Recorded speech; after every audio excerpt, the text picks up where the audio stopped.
from my heart and from my hand. Why don't people understand my intention? Hey FOT Nation, it's Tim. I'm back with another episode of Weird Science, sponsored by our friendly folks over at HireVue. And today I'm really excited because I have a big brand on the phone, and he's a brand himself, Troy Barnett from Under Armour, who actually is a former NFL player with New England and the Redskins. And also a UNC grad. One of my best friends graduated from UNC, so he's a Tar Heel. Troy, how you doing? Doing great, doing great. Busy, but having a lot of fun. Yeah, so tell us a little bit about what's your position at Under Armour, what you do.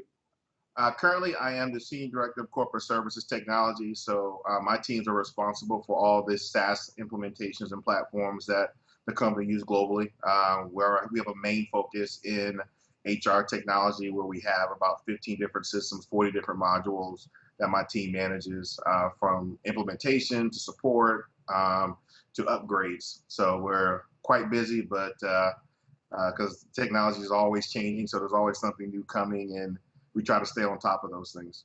And you've been in technology for probably, what, the last 15 years plus? Or 15, 20 years.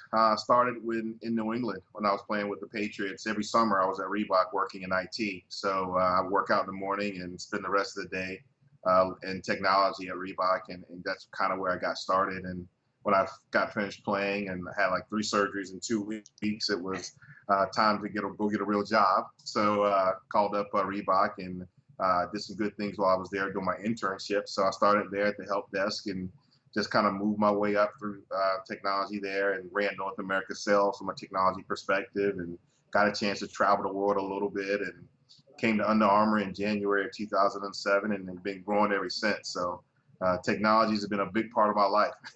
So can you go, how did you fall in love with technology? When did you know that's something like, hey, if this NFL deal doesn't work out, I'm definitely going to go down this road? In my first internship at Reebok, I kind of went throughout the whole company. So what I did was I took like a week here and a week there in different departments. And then when I went to technology, one thing that really grabbed me was that they had this board where they were rating people on the number of tickets that they closed at the help desk. And so I started, I wanted to be a part of that, and I started at the bottom, and by the end of the summer, I was at the top. And so I like solving problems. I like, trying to find things that are broken and put a better process in place. And I knew at that point that, technology was going to be my path. So every summer after that, it was right back to Reebok and honing my technology skills. Cool. And I read someplace Bill Parcells gave you the nickname Laptop. Is that correct? Yeah, that's correct. He was coming into his office, and I was sitting at his secretary's computer fixing it from some of the skills I learned at and tricks I learned at Reebok. And so when he came in and saw me doing it, he was like, "Troy, what are you doing?" I said, "I'm fixing your secretary's computer." So from that point on, he started calling me Laptop. Never called me Troy again. That's awesome. All right. So I know you just got back. In fact, last night flew in. HireVue has an annual conference called Vigil Disruption. I was there last year. Couldn't make it this year, but you were there. Fill us in. What's some of the new stuff that's happening? What's some of the things that you brought back that you go, hey, I got to keep my eye on this? I will tell you the biggest thing from a technology perspective will be focusing on the scheduling platform that they have. In any department, recruiters trying to schedule interviews with hiring managers is very time consuming and cumbersome, and you got to go try to manage multiple calendars, you got to manage flight information. So I think for us, we're going to really focusing on trying to get that problem solved for our recruiters. But really, what I really loved about the conference more than anything wasn't just to focus on technology, but it was on leadership and really trying to find, despite all the technology you have, if you don't have good leaders, the technology is not going to do you any good. And so they had a big emphasis this time, just really focusing on who are the great leaders, and what are their attributes and their characteristics, and what do they do? And then you marry that with the technology that you have access to, and it gives you a complete story. So it was a very good conference, very good conference. Yeah, their scheduling tool is awesome. I think it's one of those things where it's a pain in the butt for any, not just the recruiters, but the hiring managers, and then you throw the third party in there of the actual candidate. You're constantly having this wheel of trying to reschedule where it would seem like, with all the technology we have, they'd figure that out. And I think HireView's done a good job of doing that. The platform's pretty slick from that standpoint. So cool.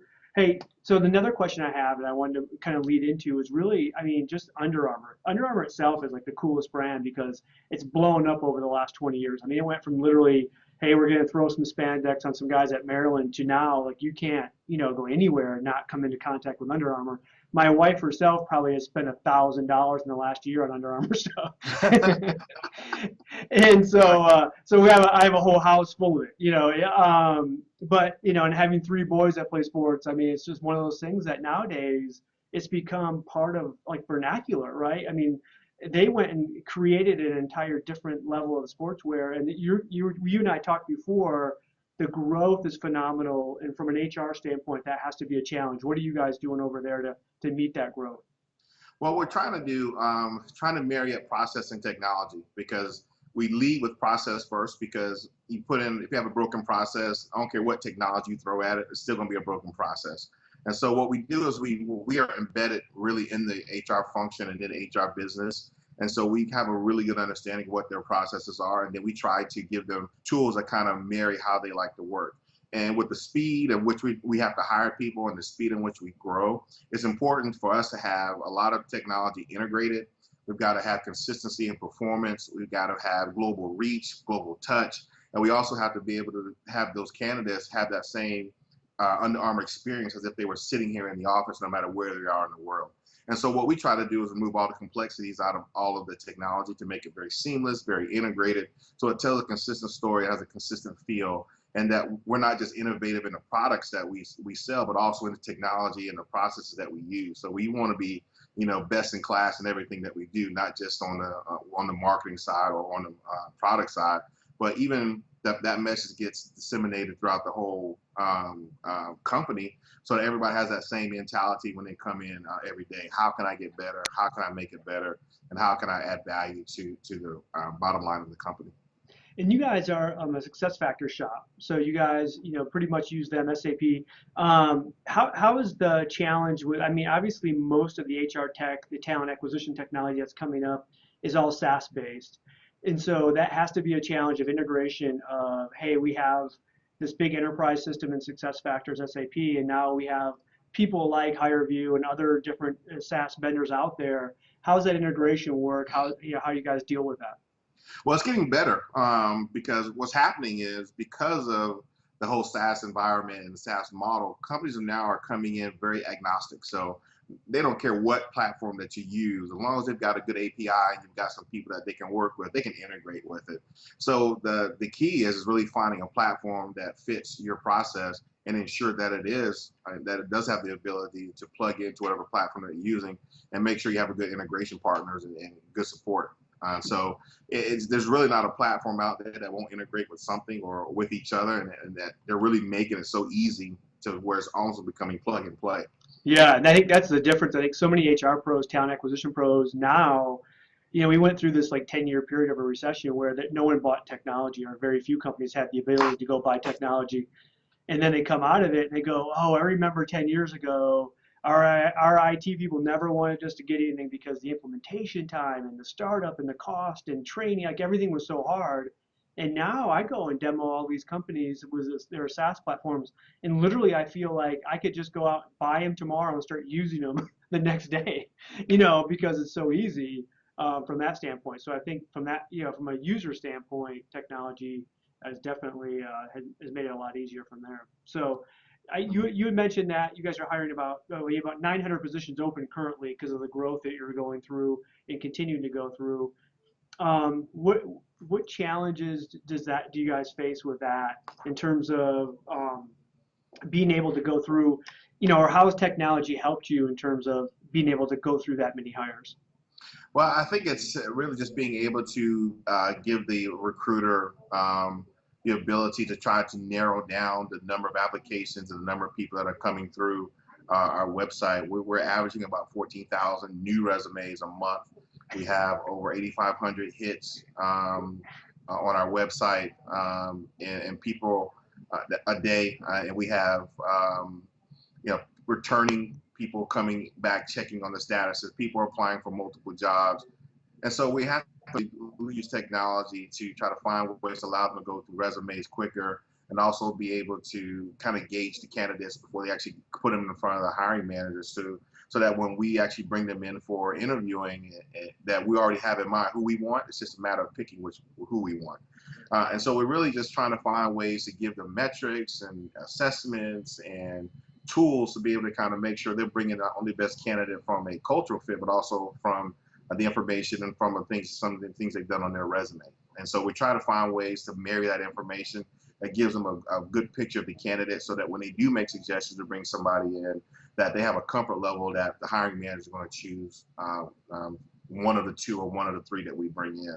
It's SG&A is the biggest cost to any company. Yeah. And so when you start flying people in and hotel stays, and you really got the volume in which we are trying to fill these jobs and the candidates that we're looking for, that's a big expense. So where we can narrow that down as much as possible and give not only the candidate a good experience with the company, but also have our hiring managers have a good experience with the process, it builds trust all the way around. And so coming out of it, you feel like you got a good candidate that's going to be able to come in, add value very quickly, and help you, that business unit or that group, perform and hit their metrics. Well, I hear that constantly, where people are going, hey, I don't have the money to go out and do this, but the ROI is there because you can reduce so much of that travel cost, whatever it might be. So.